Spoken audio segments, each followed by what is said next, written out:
सभी साथियों को जय भीम।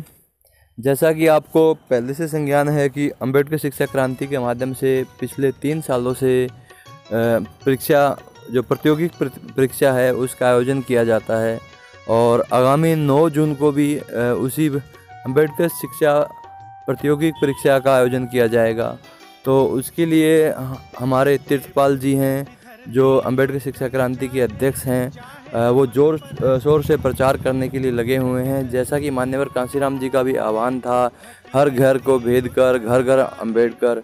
तो जो अंबेडकरवाद की जो विचारधारा है उसके बीज को हर घर में, हर नौनिहाल के अंदर पैदा करने के लिए तो वो कार्य को कर रहे हैं।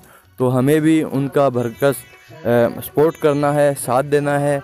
और जो ये आगामी जो परीक्षा है, जो जितने भी हमारे नौनिहाल हैं, जो कक्षा 5 तक के बच्चे हैं, कक्षा 10 तक के हैं, कक्षा 12 तक के जो बच्चे हैं उनको इस प्रतियोगी परीक्षा में भाग लेने के लिए हमें प्रोत्साहित करना होगा। और उसके लिए जो परीक्षा होगी उसके लिए इन्होंने एक किताब भी, बाबा साहब का जीवन संघर्ष, एक किताब भी लॉन्च की है। और उसी किताब के अंदर जितने भी जो पाठ्यक्रम जो इसमें दिया हुआ है उन्हीं के ऊपर बेस्ड पूरा का पूरा प्रश्न पत्र होगा। और अलग अलग 3 तरह की उसमें बेसिकली परीक्षा होगी। एक प्राइमरी तक के स्टूडेंट्स के लिए, और दूसरी मैट्रिक तक के स्टूडेंट्स के लिए, और तीसरी जो आपके सेकेंडरी स्कूल के स्टूडेंट्स हैं उनके लिए। 3 तरह की परीक्षाएं होंगी ये, और ये आगामी 9 जून को होगी। और मैं अभी सभी को संज्ञान दिला दूँ, लगभग 1 लाख बच्चे इसमें पार्टिसिपेट करेंगे। और अब तक की ये जो इस तरह की जो परीक्षा है सबसे बड़ी परीक्षा होगी। तो अभी जो हमारे SC ST OBC या जो भी जनरल जो समाज के जो लोग हैं वो भी इसमें पार्टिसिपेट कर सकते हैं। तो अभी माननीय तीर्थपाल जी हैं, वो उनकी जो मीटिंग लेते हुए उनकी जो पूरी क्लिप है वो हम देखेंगे। किस तरह वो अंबेडकर शिक्षा क्रांति के प्रचार प्रसार के लिए, बाबा साहब के जो मिशन के लिए जुटे हुए हैं। तो अभी उनको सुनिएगा। और आप सभी से अनुरोध है कि इस मैसेज को, इस संदेश को ज़्यादा से ज़्यादा लोगों तक पहुँचाइए। जय भीम, नमो। इतना जुनून था कि जैसे हमारे यहाँ ब्रह्मानंद जी क्या, उससे भी बहुत बड़ा स्तर पर, मतलब इतना कर दिया कि उधर पूरी उत्तर प्रदेश में ऐसा होल्ड बना दिया कि कांग्रेस को और इंदिरा गांधी को ऐसा लगा कि हम तो गए, क्योंकि वोट बैंक तो ऐसी था। फिर क्या होता है, उसके बाद इंदिरा गांधी उस व्यक्ति से मिलने गई, उसे कहा कि देखो हम भी वही चाहते हैं जो आप चाहते हैं, और सत्ता में रहकर आप ज्यादा काम कर लोगे। तेरे से उसका दिमाग डाइवर्ट किया, आप सत्ता में आओगे, जो आप चाहते हैं अब नहीं कर पा रहे। लेकिन जनसमूह के साथ इतना ज्यादा हो गया कि उसे भारी पड़ गया कि अगली बार ऐसा होगी मेरी तो सरकार ही गई। वो बात तो नहीं बताई, ये कहा कि आप हमारे साथ आओ और हमारे साथ मिलकर काम करोगे तो आपके उद्देश्य जल्दी पूरे हो जाएंगे। उसके दिमाग में बात आई। उस समय BSP नहीं थी, उस समय की बात कर रहा हूँ मैं। जब आई उसे साहब टिकट दिया, MP का चुनाव जीतवाया, कैबिनेट मिनिस्टर बनाया, और ठीक वही हुआ जो उदित राज के साथ में हुआ। ये आंदोलन खत्म करने की साजिश है। मैं इसलिए कह रहा हूँ कि हो सके कि आप लोग बड़े हो गए, है ना, एक उसी दिशा में जा रहे, एक चाहे कि बहुत बड़ा परिवर्तन हो। यही आज एक उदित राज के साथ में हुआ। प्रदीप टमटा, अच्छा प्रधान जी ने सुना होगा, आप लोगों ने दोनों ने नहीं सुना, है ना, आपने भी सुना होगा। जब उत्तराखंड बना था, मैं अक्सर हर सप्ताह वहां जाता हूँ, आज तक का मेरा रिकॉर्ड है, देहरादून। उत्तराखंड बना, प्रदीप टमटा और मैं, बाबा जी सदानंद जी, और सड़क के पास में दाढ़ी उसे रखने की पहले से आदत है, जैसे आप लोग रखते हो भी। सन 2000 की बात कर रहा मैं। उत्तराखंड बना हम 2-3 दिन बाद देहरादून गए, और प्रदीप टमटा क्या कड़क भाषण दे रहा समाज के प्रति साहब। मैं ये उदाहरण इसलिए दे रहा हूँ कि इन लोगों को आप भी जानते हो, वो तो मैंने वो दिया जिसको आप नहीं जानते। प्रदीप टमटा का क्या हुआ, प्रदीप टमटा का आप लोगों को पता ही है। दिल्ली के अंदर, मैं अंदर की बात बता रहा हूँ जो शायद आपको नहीं पता अभी तक, दिल्ली के अंदर इसे MP बनवाया। MP आपको तो पता, लोकसभा का MP बना। MP बनने के बाद सोनिया गांधी ने दिल्ली के अंदर उसे कई करोड़ रुपए का एक आलीशान जगह उपलब्ध कराई परमानेंट, कि ये आपकी है।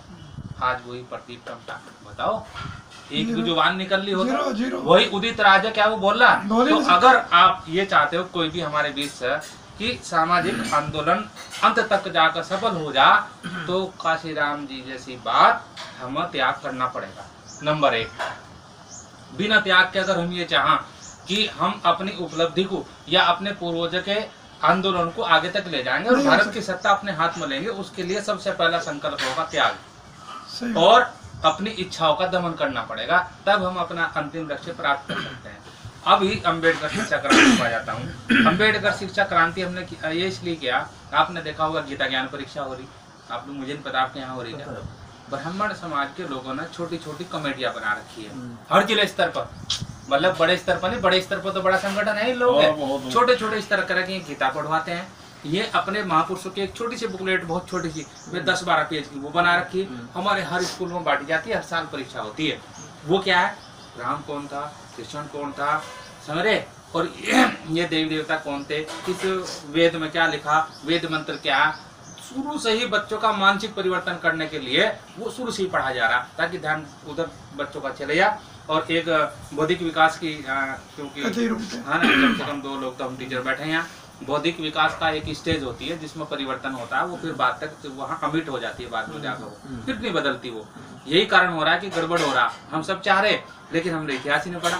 और हमारे पूर्वजों का, अभी आपने देखा होगा, हम तो सब यहाँ चमारी बैठे, हमारे समाज के भारत में किसी कोने में चले जाना, अपने समाज में बैठ के तो समाज की बात करेंगे, और दूसरे समाज में जब बैठते हैं तो अपनी जाति को छिपाने का कोशिश करते हैं अक्सर लोग, करते हैं ना। उसके पीछे क्या मानसिकता कि ऐसा सभी करते हैं। किसी कोने में चले जाना, भारत के किसी भी कोने में चले जाना साहब, और वहाँ संकोच से बोलेंगे कोने में एससी हूँ। पहली बात तो ये नहीं बोलेगा मैं चमार हूँ, है ना, बोलना पड़ भी गया तो मैं एससी हूँ, है ना, हम क्यों हिचकते हैं।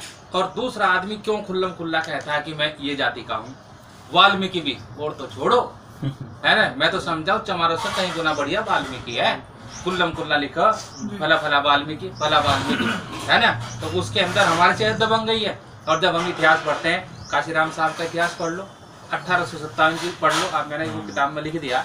1857 कहाँ शुरू हुआ था, मंगल पांडे से शुरू नहीं आता। दीना भाना का जो मामला था वो माता दीन का, माता दीन ने जब उसे कहा, मैंने तो इसमें दिल किया दबंग करके कविता लिखी, है ना, माता दीन का। इस बार पिछली बार अधूरा था, इस बार मैंने काफी लिख दिया। इसमें मैंने 2 पार्ट, दलित या दबंग भाग 1, दलित या दबंग भाग 2।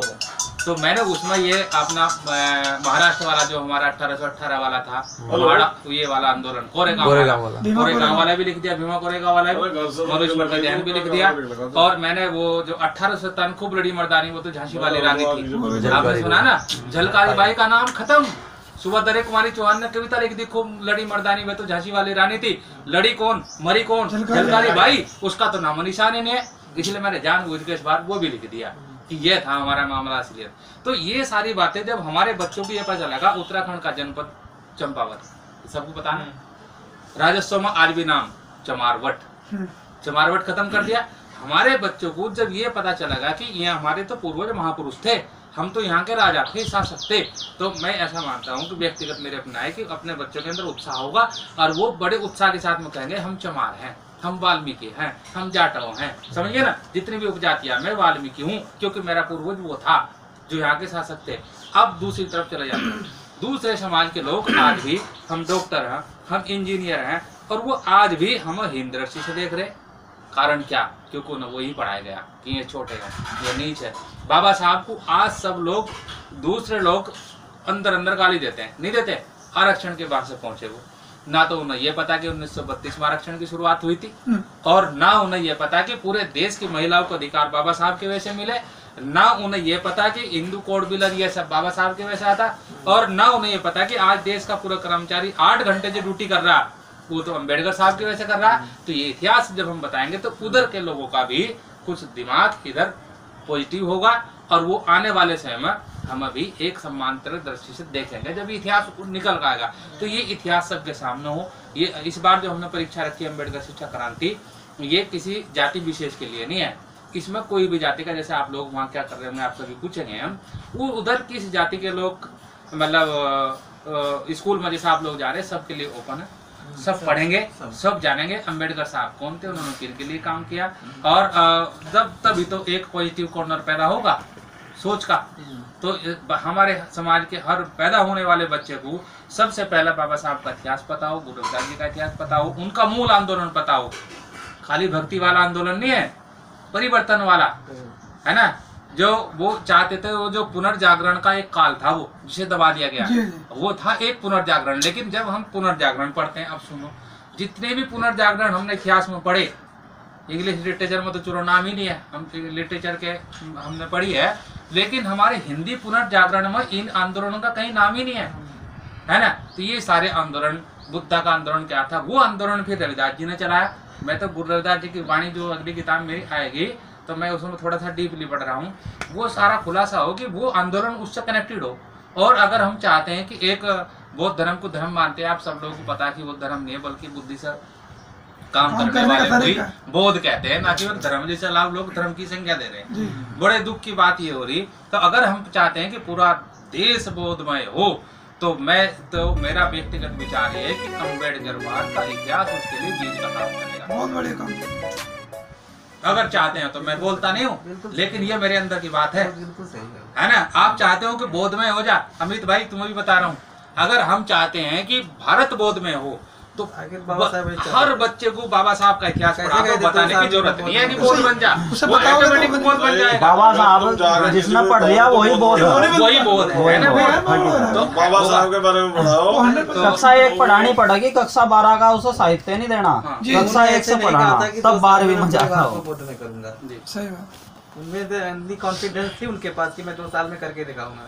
और अभी भी जैसे हमने इस बार 1 लाख बच्चों का लक्ष्य रखा है, 1 लाख बच्चे अगर हम करने में सक्षम हो जाते हैं आप सभी लोगों के सहयोग से, तो मैं कह रहा है कि इस अगले साल आप लोग देखना लाखों की संख्या में लोग मेरठ और सहारनपुर की तरह बौद्ध धर्म स्वीकार करेंगे।